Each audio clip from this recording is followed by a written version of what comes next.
Даниелка няма спенеш с благодаря. За хубавото заведение са черти. Трябва да се преценираме задълженията между всички, както са разпределени задачите в едно пчелно семейство, така да сме организирани единни.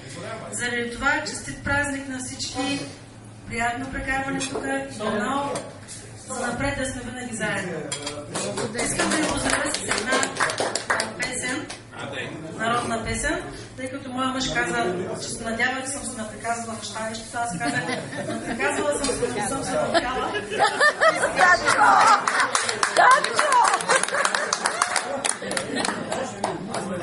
Тя е по това стихотворение, което ви почетах в щалището. Семейството на села Иван Христов Данов от село Добродан, Троянско. Тя започва, всъщност стихотворението му започва така. Приема бай Иван Пчеларя в село Добродан, Троянско. Клиенти всички са приятни и ето що ви съобщавам.